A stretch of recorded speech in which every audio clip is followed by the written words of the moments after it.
진짜와 가짜는 다릅니다. 중국산이 아무리 비슷해도 중국산은 중국산이고 국산은 국산입니다. 비슷하다고 진짜일 수는 없습니다. 우리 모두가 지금 예배당에 앉아서 예배를 드리고 있지만 예배 중에 떠오르는 생각이라고 해서 그것이 다 하나님이 주시는 영감은 아닙니다. 왜냐하면 예배의 자리에 앉아 있어도 쓸데없는 생각을 하고 있는 사람도 있기 때문입니다. 우리는 순간적으로 하나님의 뜻인 것처럼 그럴듯하고 비슷한 생각을 하게 됩니다. 그러면서 이것도 하나님의 뜻이 아니겠어? 라고 말합니다. 하나님께서도 내 입장이 되어보면 이해하실 것이라고 하면서 내 생각을 하나님의 생각인 것처럼 믿어버립니다. 그러나 비슷하게 보여도 같은 것은 아니라는 사실을 오늘 본문에서 아브라함은 수치를 당하면서 뼈저리게 깨닫게 됩니다. 아브라함은 먼저 하나님의 말씀에 순종합니다. 그리고 고향인 갈대아 우르를 떠납니다. 하나님의 명령에 순종했습니다. 무슨 말입니까? 드디어 믿음의 삶을 스타트했다는 것, 시작했다는 것입니다. 그러나 시작했다고 해서 믿음의 삶이 완성되어지는 것은 아닙니다. 학생들은 알 것입니다. 시험 공부를 시작했다고 해서 시험 공부가 다 끝나는 것입니까? 아닙니다. 끝내야 끝나는 것입니다. 아브라함의 믿음 생활도 이제 시작되었을 뿐입니다. 하나님의 말씀에 순종하여 가나안 땅에 도착을 했습니다. 그러나 약속의 땅에 도착해 보니 당황한 일만 생겼습니다. 그것은 처음부터 장밋빛 낙원이 아니었습니다. 파라다이스가 아니었습니다. 오히려 사람이 살 수 없는 기근의 땅이었습니다. 아브라함은 앞으로 살아갈 날이 정말 막막해져 왔습니다. 아니, 하나님께서 약속하신 땅이 이런 곳이란 말인가? 하나님께서는 이렇게 기근으로 먹고 살기조차 힘든 땅을 주시겠다고 그 좋은 곳에서 나를 불러내신 것이란 말인가? 이것은 도대체 선물인가 저주인가 하면서 낙심을 합니다. 다시 고향으로 돌아가기에는 너무 먼입니다. 게다가 높은 꿈을 안고 떠났는데 빈털터리로 돌아갈 수가 없는 상황입니다. 그래서 그는 잠시 애굽으로 피신할 생각을 하게 됩니다. 그런데 바로 이 생각이 무서운 생각이었습니다. 하나님께서는 아브라함에게 애굽으로 가라고 말씀하신 적이 없습니다. 그러므로 순간적으로 애굽으로 가려고 했던 아브라함의 생각은 잘못된 선택이었습니다. 인간적인 생각이었습니다. 하나님이 주신 생각이 아니었다라는 이야기입니다. 우리는 내가 하나님께 기도했다라는 이 사실 때문에 자기만의 그럴듯한 생각에 속아서는 안 됩니다. 그 생각이 굉장히 현실적인 것처럼 합리적인 것처럼 보여도 하나님의 뜻이 아닐 때는 포기하게 됩니다. 사단이 주는 생각일 수 있습니다. 그러므로 내 뜻과 하나님의 뜻을 분별하기 위해서 우리는 늘 기도하고 하나님의 말씀을 읽어야 되는 것입니다. 말씀을 들을 수 있는 이 예배의 자리에 달려나와야 되는 것입니다. 10절 말씀을 읽겠습니다. 10절을 같이 읽습니다. 그 땅에 기근이 들었으므로 아브라함이 애굽에 거류하려고 그리로 내려갔으니 이는 그 땅에 기근이 심하였습니다. 아멘. 아브라함은 이 기근이라고 하는 위기에 부딪혀서 너무 급한 나머지 순식간에 자기의 생각과 타협을 하고 말았습니다. 믿음이 깊지 못했기 때문입니다. 여러분, 이런 생각이 아브라함의 마음속에서 일어나고 있을 때 그는 두 가지를 잃어버리게 됩니다. 첫째는 하나님이요, 둘째는 믿음입니다. 하나님의 말씀을 믿지 않으면 우리 인간에게 어떤 일이 일어나게 됩니까? 나쁘고 불길한 생각이 찾아오게 됩니다. 11절 12절을 같이 한번 읽겠습니다. 11절 12절입니다. 그가 애굽에 가까이 이르렀을 때 그의 아내 사라에게 말하되 내가 알기에 그대는 아름다운 여인이라 애굽 사람이 그대를 볼 때 이르기를 이는 그의 아내라 하여 나는 죽이고 그대는 살리리니. 아멘. 여러분, 아브라함이 하나님의 말씀에 순종하지 않았습니다. 하나님의 말씀에 순종하지 않고 지금 인간적인 아이디어와 합리적인 생각을 따라가기로 결정하자 또 하나의 위기에 부딪히게 됩니다. 애굽에 조금씩 다가갈수록 불안감이 커지기 시작합니다. 여러분, 내 마음에 불안감이 커지게 되면 우리는 사람들을 다 오해하게 됩니다. 믿음이 있으면 사람들이 다 사랑스럽게 보이고 예쁜 것이 예뻐 보이고 불쌍한 것이 불쌍해 보입니다. 그러나 믿음을 잃어버리고 마음이 불안해지면 모든 사람들이 다 나를 이용하고 속이려는 도둑놈처럼 보입니다. 지금 아브라함은 불안한 마음에 자기 아내마저 달리 보이는 것입니다. 아브라함의 아내 사레는 왕이 탐낼 정도로 미인이었습니다. 아브라함도 평소에는 자기 부인이 예쁜 것이 좋았습니다. 그러나 불안해진 이후에 아내의 얼굴을 보니 생각이 달라집니다. 내가 보기에도 이 여자가 이렇게 예쁜데 다른 남자들이 내 아내를 보면 탐내지 않을까, 이런 생각하게 되는 것입니다. 그런데 여기서 끝나질 않습니다. 불안은 불안을 낳고 나쁜 생각은 점점 나쁜 생각을 낳습니다. 자기 아내가 예쁘다는 것이 발단이 되어 다른 남자가 자기 아내를 빼앗아갈 것이라는 불안감에 휩싸입니다. 한 걸음 더 나아가서 아내를 빼앗아가려면 나를 죽이려고 들지 않겠어? 라는 이 극단적인 생각까지 하게 됩니다. 불길한 생각 속에 완전히 사로잡히게 되는 사람이 되고 맙니다.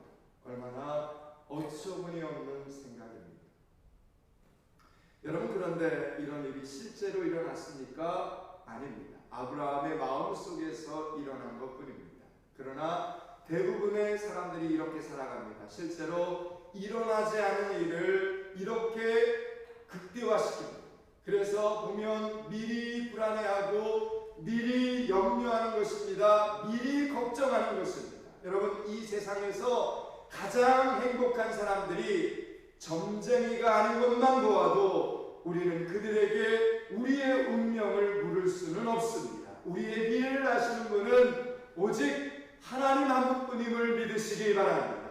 그분이 시간을 창조하셨기 때문입니다. 사랑하는 여러분, 우리의 과거와 우리의 현재, 우리의 미래를 알고 우리를 도우실 수 있는 분은 오직 하나님 한 분밖에 없음을 믿으시기 바랍니다. 선포하시기 바랍니다. 주장하시기 바랍니다.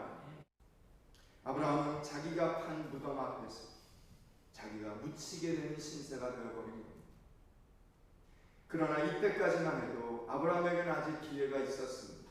여러분, 이 순간 이 여인이 사실은 누이가 아니라 누구라고 이야기를 해야 됩니까? 아내라고 말해야 합니다. 진실을 말하기 위해 아브라함은 용기를 냈어야 했습니다. 잘못되었구나. 여러분, 이런 생각이 드는 순간 진실해야 됩니다. 여러분, 그게 하나님의 사람들의 모습입니다. 그 순간이 가장 빨리 문제를 해결할 수 있는 기회이기 때문입니다. 그런데 말씀을 떠난 아브라함은, 믿음을 떠난 아브라함은 자기 잘못을 뒤집지를 못합니다. 16절을 같이 읽겠습니다. 16절입니다. 이에 바로가 그로 말미암아 아브라함을 후대함으로 아브라함이 양과 소와 노비와 양순하며 낙타를. 아멘. 여러분, 갈수록 태산 아닙니까? 갈수록 태산입니다. 아내를 팔아, 지금 이 상황은 자신의 아내를 누이로 속여서 아내를 팔아 재산을 벌린 셈이 되어버렸습니다. 이 재물이 아브라함에게 여러분 기쁨이 되었겠습니까? 이 선물을 받을 때 아브라함의 가슴이 여러분 얼마나 철렁했겠습니까? 염려와 근심이 되었습니다. 한숨이 절로 나오는 그런 상황이 되어버린 겁니다. 여러분, 그렇습니다. 아무리 좋은 것도, 아무리 대단한 것, 아무리 훌륭한 것, 아무리 귀한 것도 여러분 하나님께서 주셔야 우리에게 그것이 기쁨이 된다라는 사실을 기억하시기 바랍니다. 작은 것이든 큰 것이든 하나님이 주셔야 먹으면 힘이 되고 가지면 내 것이 되는 것입니다. 거짓말로 얻은 것은, 속이면서 얻은 것은 오히려 시간이 지나면서 우리 가정 안에 골칫덩이가 되고 맙니다. 올무가 되고 맙니다. 그리고 시험거리가 되고 만다는 겁니다. 여러분, 이렇게 선물까지 받은 아브라함은 더 기막힌 고민에 빠지게 된 것입니다. 그러면 이 위기, 이 모든 위기는 어디에서부터 시작이 되는 것입니까? 오늘 말씀을 보면 기근 때문이었습니다. 기근 때문에 애굽으로 아브라함이 가족들을 데리고 가는 겁니다. 그러나 직접적으로는 기근 때문이지만 사실은 믿음을 잃어버렸기 때문에, 기근 때문에 벌어진 일이지만 여러분, 영적으로 보면 사실은 아브라함이 말씀을 잃어버렸기 때문에, 여러분, 기근이 왔더라도요, 하나님께서 가나안 땅에 있으라고 말씀하시면, 하나님께서 말씀하시면 하나님의 사람들은 가나안에 있어야 합니다. 그러면 절대로 굶어 죽지 않습니다. 절대로 무너지거나 절대로 망하지 않습니다. 하나님이 있어야 하는 자리에 있게 되면 여러분, 그 자리는 죽는 자리가 아닙니다. 사는 자리요, 더 건강한 자리요, 더 행복해지는 자리임을 여러분 믿으셔야 됩니다. 그런데 안타깝게도 인간의 최대 약점은 기근 속에서 오래 버티지를 못한다는 것입니다. 고난 속에서, 아픔 속에서 오래 버티지를 못합니다. 사람은 누구든지 행복하고 편하고 쉬운 길을 가려고 합니다. 우리는 평생 그것을 꿈꾸죠. 누가 고난을 겪으면서 여러분 어려운 인생, 정말 가난하고 배고프고 병약한 인생을 살겠다고 꿈꾸는 사람이 여러분 이 세상에 어디 있겠습니까? 성공하기를 원하지 않는 사람이 어디 있으며 편하기를 원하지 않는 사람이 여러분 어디 있겠습니까? 그런데 그것은 결코 인간의 계획대로 되지가 않는다는 것을 오늘 아브라함은 우리에게 보여주고 있습니다. 보십시오. 행복하고자 거짓말까지 연습했는데 오히려 자기 덫에 걸리고 말았습니다. 그런데 놀랍게도 이렇게 깊은 시름에 잠긴 아브라함에게 은혜가 임하게 됩니다. 오늘 본문 17절 말씀 같은 경우 우리는 은혜의 말씀 이렇게 이야기를 하게 됩니다. 오늘 본문 17절을 같이 한번 읽겠습니다. 17절을 같이 읽습니다. 여호와께서 아브라함의 아내 사라이로 바로와 그 집에 큰 재앙을 내리신지라. 아멘. 여러분, 이 말은 하나님께서 지금 이 사건에 개입하셨다 이런 뜻입니다.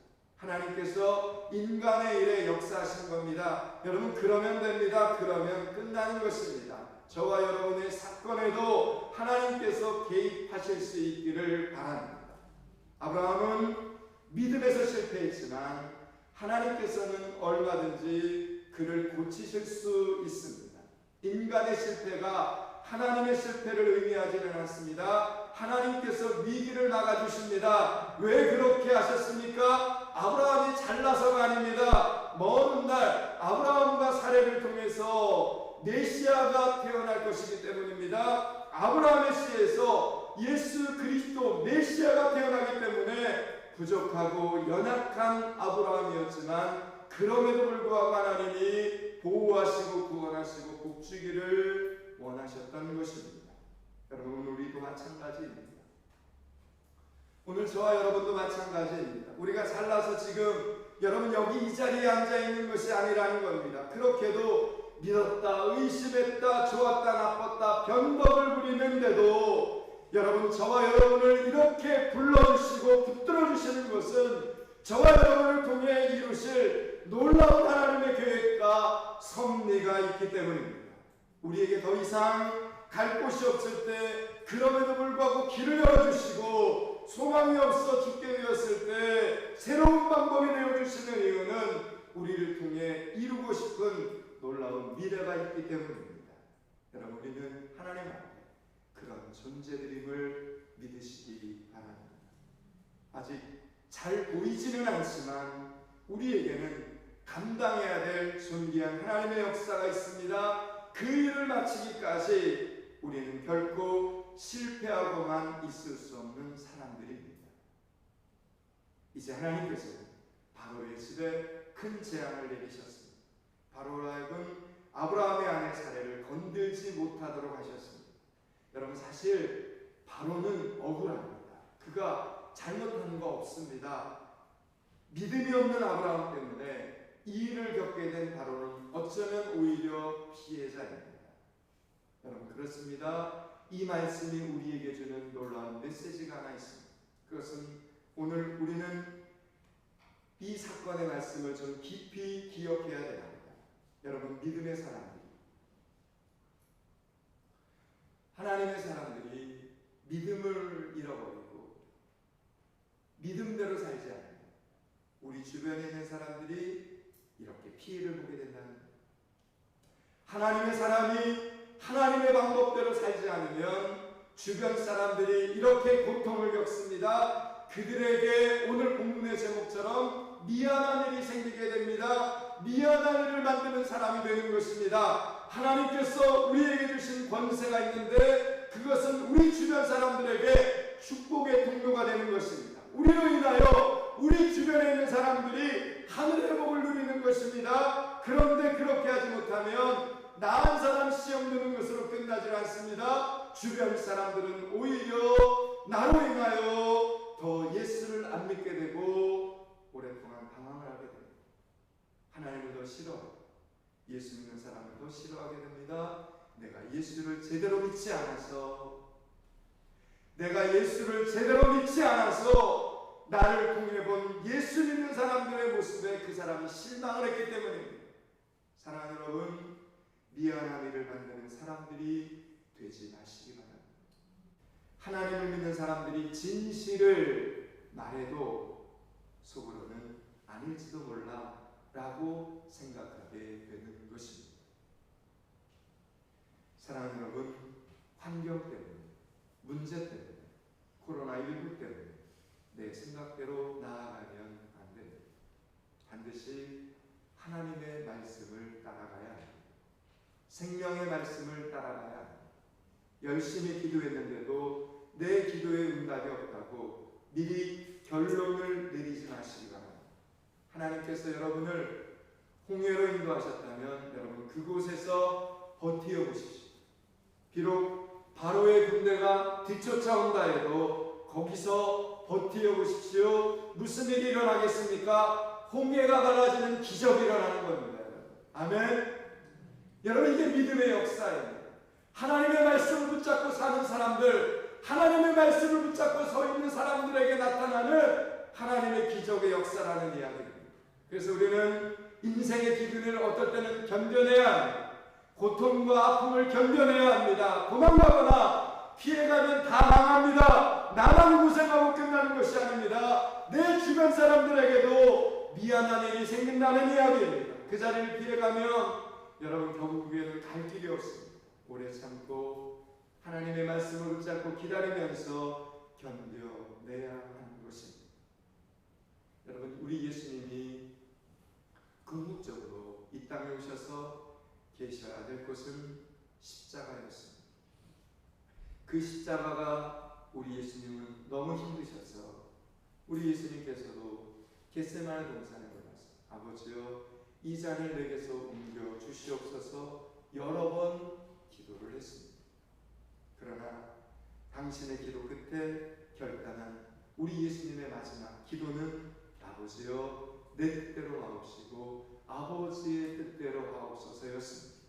예수님은 십자가에서 마지막 시간을 보내셨습니다. 이제 말씀을 마치려고 합니다. 사랑하는 여러분, 아브라함이 가나안을 피해서 애굽으로 도피한 것처럼 만약 예수님께서 십자가를 피하셨다면 우리의 구원은 물거품이 되어버렸을 것입니다. 여러분이 이 믿음의 길에서 벗어나면 모든 것이 물거품이 되어버리고 맙니다. 그리고 시간의 흐름 속에서 주변 사람들도 함께 고생을 당하게 됩니다. 그러나 여러분이 좀 어려워도 손해를 보고 그 자리에 말씀을 붙잡고 하나님의 약속하신 그 자리에 견디고 서 있으면 모든 사람들이 이 시간의 흐름 속에서 하늘의 복을 받게 됩니다. 이것이 바로 축복의 통로가 된다는 뜻입니다. 이것이 바로 믿음의 비밀입니다. 이것이 복된 길이지 않습니까? 때로는 힘들어도 때로는 걱정이 되어도 오직 하나님의 말씀만 따라가는 믿음의 성도들이 되실 수 있기를 축원합니다. 나도 수치를 당합니다. 나도 수치를 당합니다. 남에게도 미안한 일을 만드는 사람이 아니라 나도 복을 받고 남에게도 복된 소식을 전해주는 거룩한 사람들이 될 수 있기를 주님의 이름으로 축원합니다. 기도하겠습니다.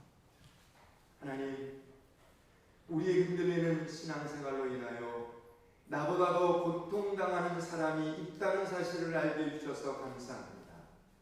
이 시간 그들을 위해 기도하고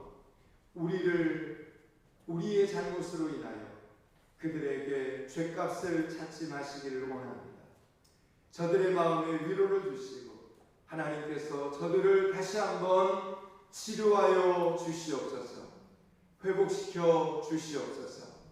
참으로 부끄럽지만 다시 예배의 자리에 불러주시는 이유는 우리를 통해 이루실 하나님의 계획이 있음을 믿습니다. 하나님, 주신 말씀 붙잡고 다시 시작하게 하여 주시옵소서. 원점으로 돌아왔으나 이제 부끄러움으로 되돌아가지 않게 하시고 나와 내 주변 사람들을 복되게 하는 믿음의 사람들이 되어가게 하여 주시옵소서. 예수 그리스도 이름을 받들어 기도드리옵나이다. 아멘. 이제 우리 헌신의 찬양하고 예를 마치도록 하겠습니다. 주보에 나와 있습니다.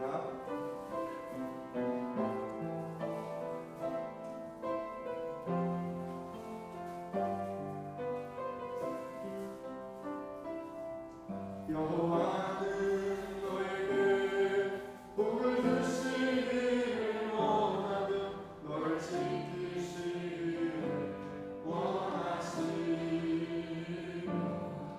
여호와는 그 얼굴을 너를 향하여 드사 은혜와 평강 주시기를 원하노라.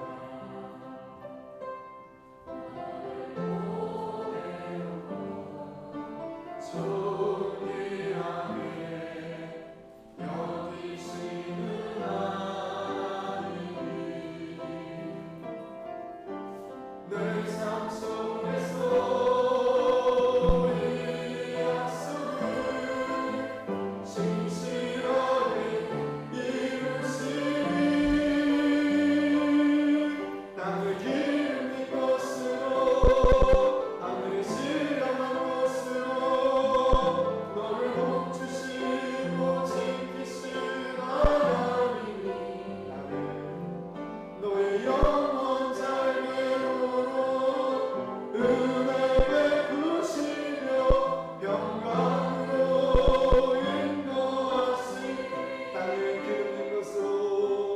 땅을 기름진 것으로 하늘의 신령한 것으로 너를 복주시고 지키실 하나님이 너의 영원 잘됨으로 은혜 베푸시며 평강으로 인도하시니